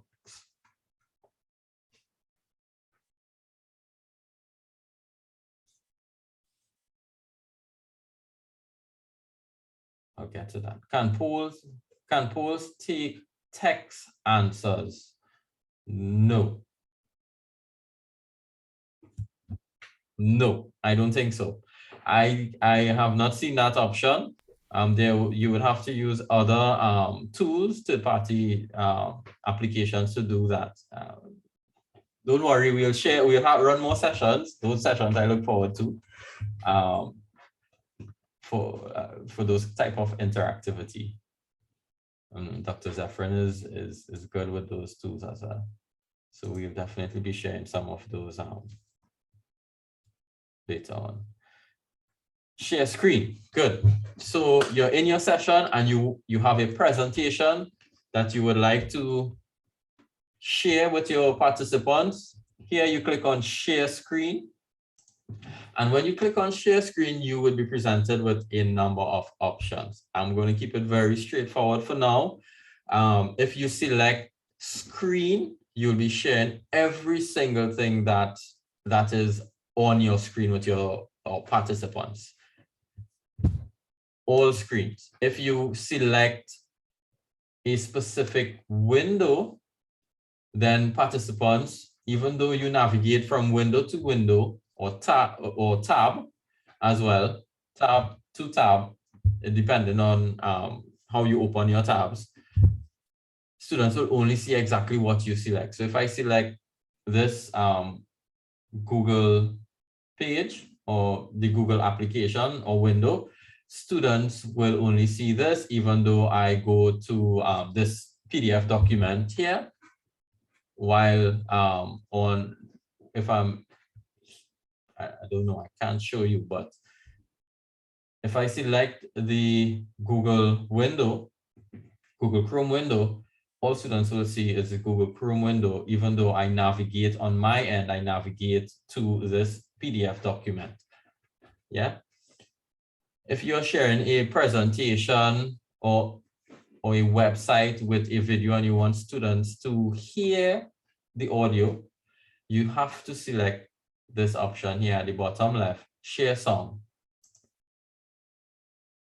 If you do not select it, they will not be able to hear the song. They will just be able to see what's going on and not hear. You have other features where you can share a whiteboard or your iPhone, iPad. Yes, you can share an Android system as well. And then if you click, and no, these are the basic features. If you click Advanced, excuse me, you can use these other options. So portion of a screen, if you select portion of screen, you can select just that one portion of your screen. And if you just want to share your computer audio or video, you do that as well. Files, you have access to those files as well that you would like to share. But of course, you need to log in and so on. So I'm going to close. Let me see if anybody. Yeah, Padlet. Thanks. Padlet. Yes, you can use Padlet or Poll Everywhere. There are a number of other tools. But thank you so much. And this is why we have the Zoom Yama community, because we all have strategies that we can share with our colleagues, and this is what we encourage, a community of learners, and in doing so we just improve on our practice by sharing, you know, and reflecting. But I mean, that's for another time. But I encourage you to join the Zoom Yama group, and here you would find a number of strategies to utilize and select, draw upon when you decide to make your Zoom sessions interactive and fun and engaging. Because we know that online learning, you can feel, as a student, you can feel left out. You can be easily distracted by other devices. So we have strategies that we are happy to share with you. Good. So if you are deciding to record your session, you have to click the record button, because the session is already being recorded. And how do I know that? Because I'm seeing the option here to pause, stop recording. If I did not select the record button, I would not have seen this. I would have just seen a circle record. And when I click record, the system is going to ask me, where do I want to record? To my device, local device, or to the cloud. And in this case, I selected cloud recording because I want it saved in the cloud and I want it to be accessible to my students. And another way to know if my session is being recorded is to pay attention to the top left. And I'm seeing here recording. So it's in progress, recording in progress. And if I decide to pause, I can click pause. Or if I decide to stop, I click stop. Breakout rooms. You see the chat? Okay, yes. Any questions? I'm going to stop share. Looking at the time, I'm going to stop share for now. And any burning questions, feel free to raise your hand. If not, or hot questions. Yeah. hot questions. I think Darren has his hands up. Go ahead, Sid. Hi, Javed. Thank you again.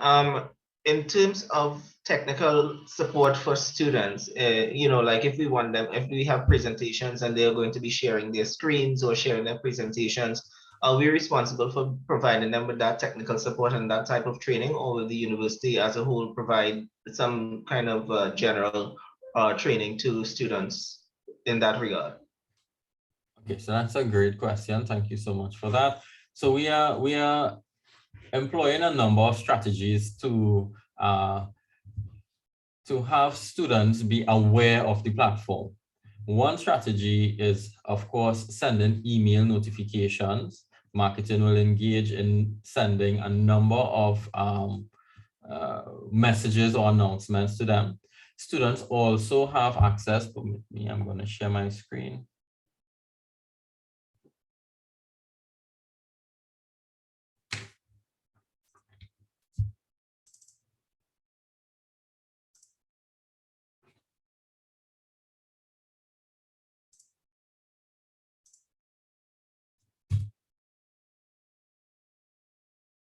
when they go to myeLearning and they scroll down, so I'm in my dashboard, students in their dashboard as well, or in a course itself.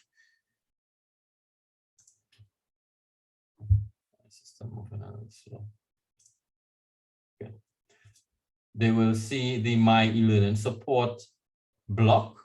And inside of this block, there's Zoom support for students and faculty. So when they click on the link, they will be taken to a number of resources that they can go through. And alternatively, if they go to our Center for Excellence in Teaching and Learning page, that link is available here as well. And another strategy that we are taking is to encourage, let me stop share. I want to stop sharing for this. Right. Is to encourage faculties to have that orientation session with students. Some faculties already indicated that this is something that they usually do at the beginning of the semester or the academic year. New students, they have an orientation session where they have a person going through all of the necessities of navigating and surviving as a student. So we did invite some of those persons who do conduct those sessions to take part in these sessions so that they are aware of the tool itself. And we do have another option where you can book a consultation with a settled representative, and we can train the trainer and have those persons be updated as well. We are trying our best to support as much as possible. So those are some of those strategies that we are employing or engaging in right now. Hope that answers your question. Any other questions? Thanks, Mr. Conrad.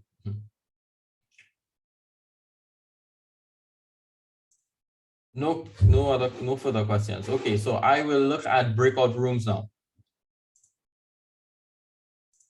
We're asking that if you're leaving, if you have to leave, we have a questionnaire that we would certainly want to bring to your attention.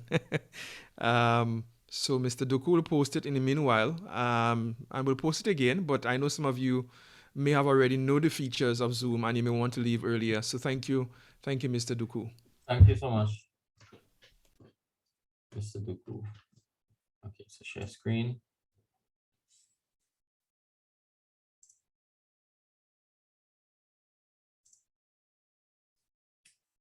So breakout rooms.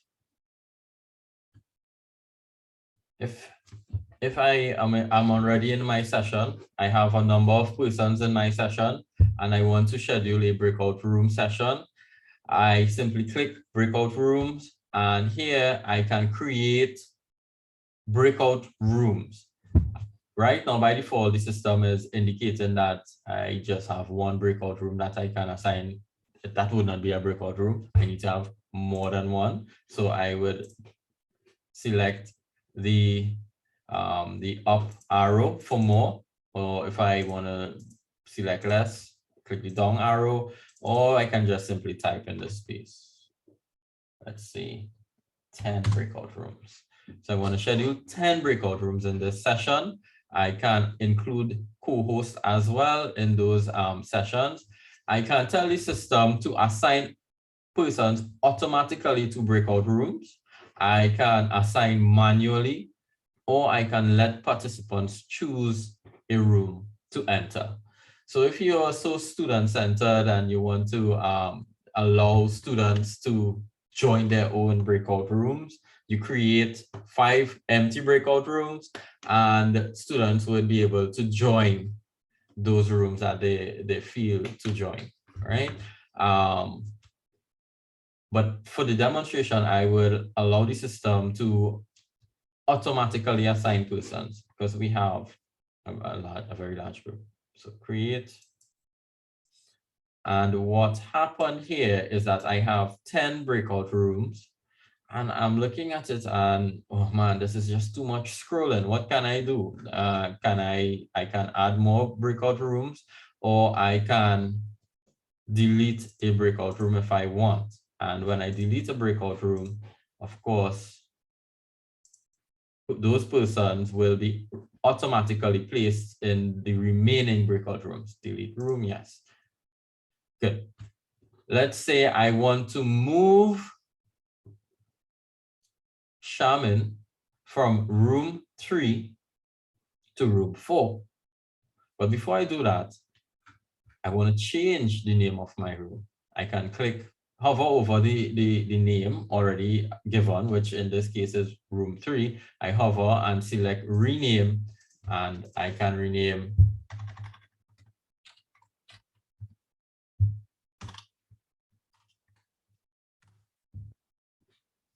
and now I want to move Shaman to room 4. So to move Shaman, I can hover over her name and then select move to, and then select 4. And she is here now in room 4. If I want to move her back, I do the same thing. I can exchange as well, randomly exchange, or select who I want to exchange in this group. I can recreate, I can add another room, and when it's time to launch a breakout session, I simply click open all rooms. Now, you can do a lot in breakout rooms. There are a lot of different strategies, but for this session, it's already 24 after 7 on my end here. Looking at my screen here, I don't want to take too much time, but we will be sharing all that information in our Yammer community. And I can definitely post the breakout rooms video created by Zoom as well for you to quickly access.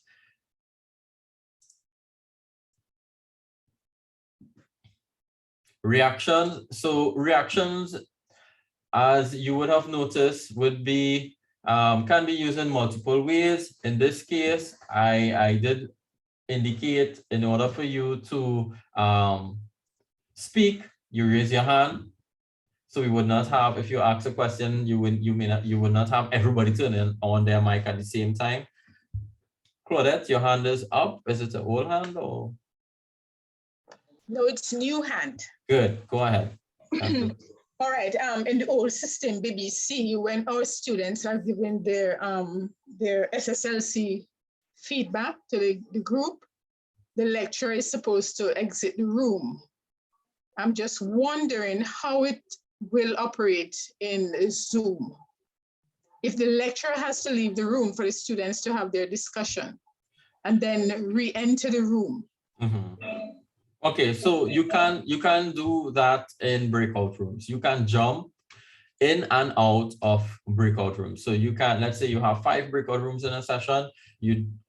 When you launch, you're welcome. When you launch a breakout rooms activity, you as the host will not join any of those sessions. You'll be in the main room, and you can choose to go into any one of those rooms as the host, and you can exit as well. But in this case, it will not be, it will be the entire group that will be given the feedback by one student representative. So it's not a breakout room situation. Oh, okay. So this is, okay. Well, you can, if you leave, no, but then if you leave the session, the recording, Dr. Hill, you have any suggestions for this? I am not familiar with how it was done in Blackboard. I'm trying. I wasn't paying attention. My apologies. No problem. So could you repeat, Claudette? All right. I'm saying that when we have our lectures, there is a time in this semester that the student representative on the SSLC committee needs to come back into the room and give a report to the students, and the lecturer should exit the room. The lecturer should not be in the room when that is being done. I'm just wondering how that will operate in Zoom. Okay, so you can leave the Zoom session and you can actually assign the host when you are leaving to someone else. That's one option. The other option is that you can set up a room and allow persons to join, enable join before host, and allow them to just join that room without you being there. So that's another option. So you can use any one of those options. If you're in the room with them and need to leave, you can leave, but oftentimes we'll ask you, do you want to assign host to someone else? All right? Is that clear? Yeah, that makes sense. Thank you Okay. much. Yeah, no problem. Thanks. And we're asking persons before you leave. We know some of you have to run, but please do the survey. Mr. Doku puts the link. He's going to put the link again.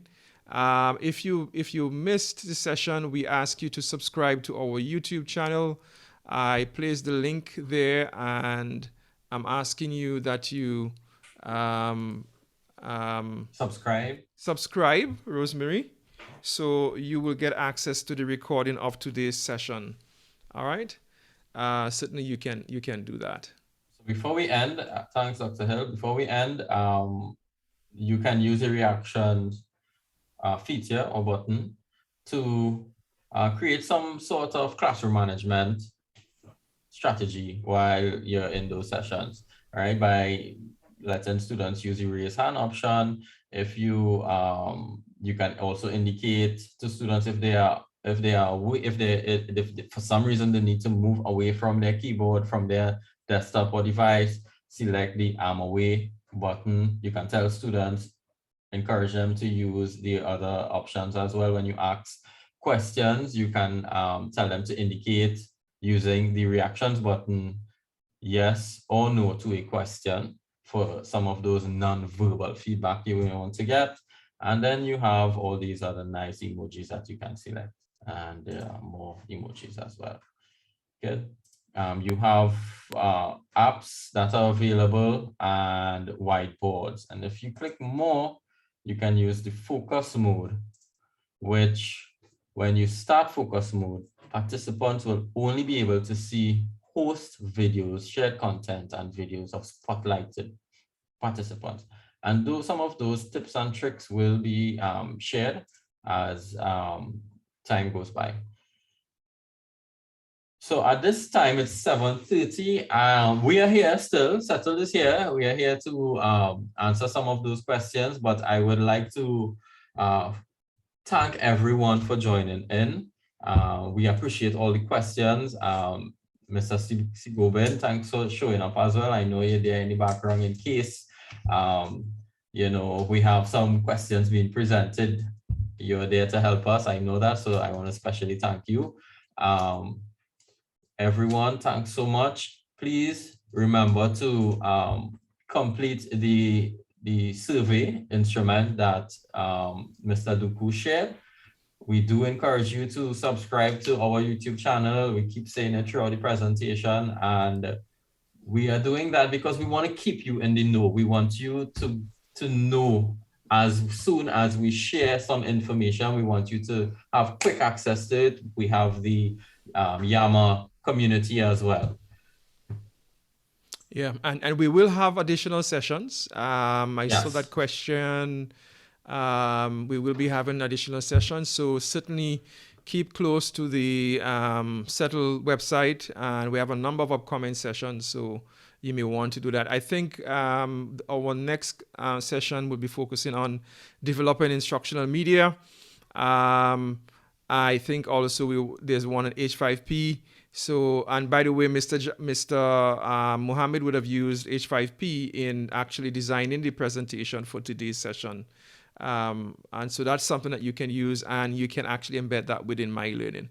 So we will be covering some of those strategies that you can be using to engage your students or create a different level of engagement as you go through the term. So again, we really appreciate the feedback that you give us, and so Mr. Doku has placed the link. If you can just spend a few minutes, we will very much appreciate it. Very much appreciate it. That is used for us to know what we can do things differently, and so we really appreciate it that you can do that for us. All right, and Mr. Muhammad is just demonstrating to you how to book a clinic actual session. All right.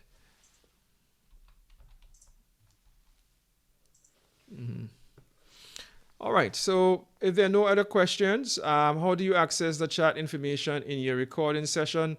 David, that is something that is actually, when you go to the recording, I know I didn't share my screen, Javed. There is the option when you're saving, you'll have the video, you have an audio, and you'll have the chat. And so you do have options to, you will see access to those chat information once you've saved it. I don't know if that, does that clarify it for you, David? I know a question that we didn't ask is the attendance. I don't know if you can show them from Yes. so you can show them quickly Yeah. from that one. Wow. Because I think that's a recurring question persons ask. How do I take attendance in Zoom? Okay, so if you schedule a meeting in your myeLearning course, right, students will be able to access, teachers will be able to access that list when they go to the application or the activity and they select previous meetings, and when they select report,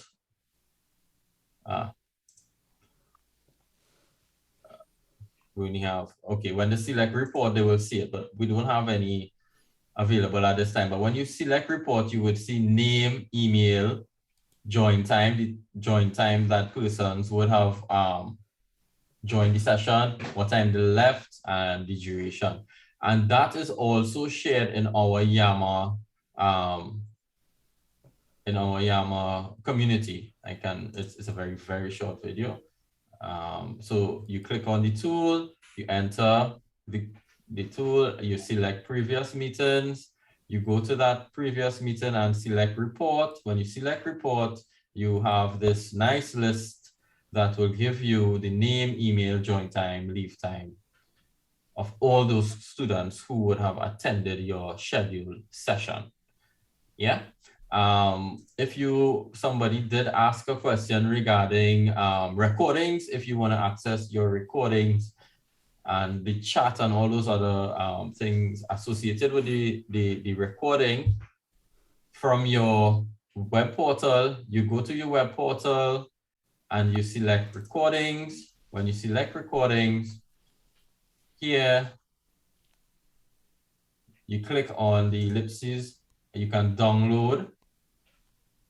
And you're seeing here 3 files. If you download 3 files, you're going to get the video file, you're going to get the chat, and I think you're going to get an audio recording file as well.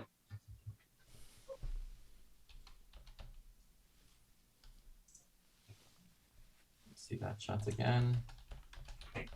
Please remember to give us some feedback. Yes, thank you so much. Yes, we did talk about the chat being available. Yes, the chat will be available to you. What happened? I'm in the demonstration a while ago. I'm in my portal as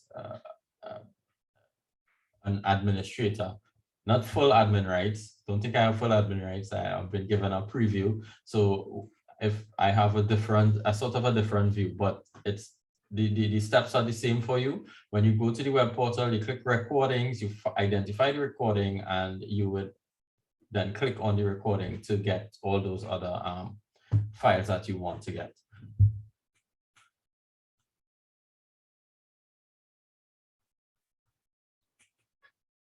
If you want to use the web portal, I'll show from my end as well. I could share my screen. Yeah. And just show quickly those who are here, still here, how you can, once you get into your Zoom portal, are you all seeing my screen? Yes. Yes. Great, yes. excellent. So once you get into your Zoom portal, you go to reports, and you go to usage.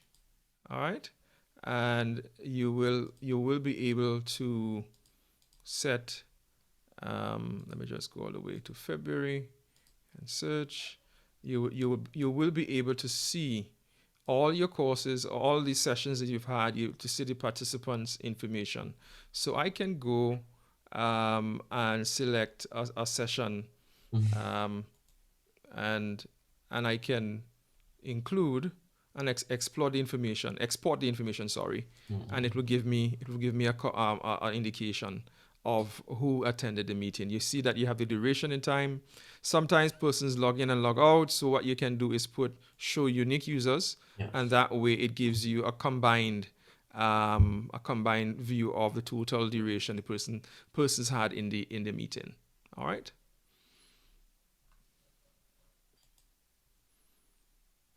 And if you go to recording, oh, never mind. if you want to share, you can go to the recording as well and show them. Okay, let me just go share. All right. And you need me to show what? The recordings? You can go recordings. Recordings, yeah. And what do you need to see? If you click on the title itself, click on the title. You would now see the audio file, the chat file, and yeah. So you have those 3 files that you would get, and it gives you the size of the files as well, right here. So you see that. All right, there's a question. Claudette, go ahead. Oh, I'm sorry, that's old hand. It's a previous hand. Okay, great, no problem. Well, we could perhaps stop the recording and then we can take some additional questions if you have.